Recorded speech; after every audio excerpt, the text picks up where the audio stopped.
Hello viewers, welcome to SRIJAGA'S சமையல். நாம் இன்றைக்கி பனம்பழம் எப்படி சுட்டு சாப்பிட்லான்னு பார்க்கலாம் வாங்க. இதுக்கு ஃபஸ்ட்டு தென்னை ஓலை காய வச்சுட்டு அதை மேல் பகுதியில் வச்சிட்டோம் எரிய வைக்கிறதுக்கு. கீழே ஒரு தகரம் மாதிரி வச்சிட்டோம் மண்ணில் படாமல் இருக்கிற மாதிரி. இப்போ எல்லா இடத்துலையும் ஈவனாக நெருப்பு இருக்கிற மாதிரி நம்ம எல்லா இடத்துலையும் பற்ற வச்சிடலாம். நாங்கள் இன்றைக்கி ஏர்லி மார்னிங்கே போயிட்டு பனம்பழம் கீழே விழுந்திருந்தது. சீக்கிரமாக போய் எடுத்துட்டோம். இல்லைன்னா நிறைய பேர் இதை எடுத்து பனங்கிழங்கு விதைக்கிறதுக்கு யூஸ் பண்ணிக்குவாங்க. வில்லேஜ் சைட்லலாம் இது கிடைக்கிறதே கொஞ்சம் நம்ம சீக்கிரமாக போனதாங்க கிடைக்கும். இப்போ நெருப்பு எல்லா சைட்லேருந்தும் வர ஆரம்பிச்சிருச்சு. நம்ம இன்னும் தென்னை ஓலை வச்சு ஃபுல்லாக நல்லா வேகிற மாதிரி இதை நம்ம வச்சுக்கலாம்.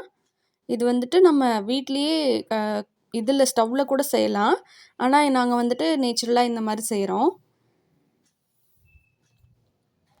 இது எவ்வளோக்கு எவ்வளோ வேகுதோ அவ்வளோக்கு அவ்வளோ டேஸ்ட்டாக இருக்கும். இப்போ ஒரு சைட் ஃபுல்லாக நல்லா வெந்துருச்சு. நம்ம இன்னொரு சைட்லேயும் இந்த மாதிரி திருப்பி விட்டுட்டு நல்லா தென்னை ஓலை வச்சு இந்த மாதிரி இந்த சைட்லேயும் நல்லா வேக விட்டுடலாம்.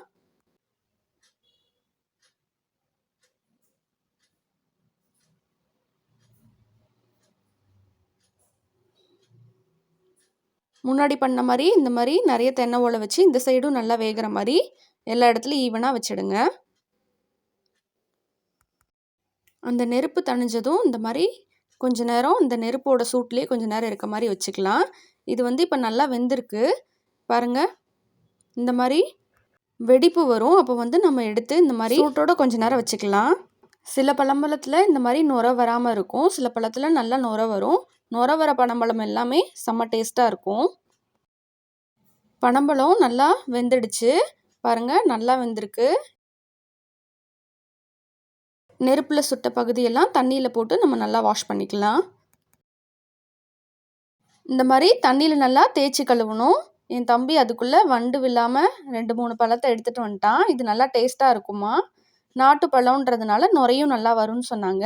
அதையும் நம்ம செஞ்சு பார்த்துடலாங்க. இதில் லைட்டாக மட்டும் கொஞ்சமாக நுரை வந்திருக்கு பாருங்கள். சைட்லலாம் நல்லா வெந்திருக்கு. இந்த மாதிரி நல்லா வெடிப்பு வர வரையும் நம்ம நல்லா வேக வச்சுக்கணும்.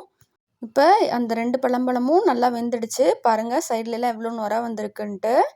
இது தாங்க செம்ம டேஸ்ட்டாக இருக்குமா. இந்த மாதிரி நல்லா நுரை வரும் பாருங்கள். நுரை நல்லா செம்மையாக தெரியுது. இது நல்லா வெந்துருச்சு. இப்போ எடுத்துக்கலாம் பாருங்கள். இந்த மாதிரி நல்லா வேகணும். இப்போ இதை வாஷ் பண்ணிக்கலாம்.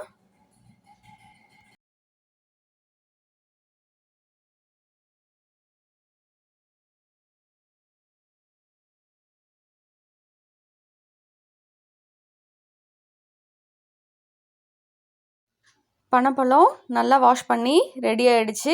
இப்போ இதை நம்ம சாப்பிட்லாம்.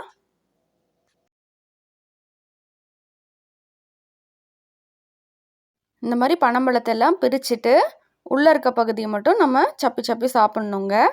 அவ்வளோதான், நம்ம பனம்பழம் இந்த மாதிரி ரெடி ஆகிடுச்சு. சாப்பிட்லாம்.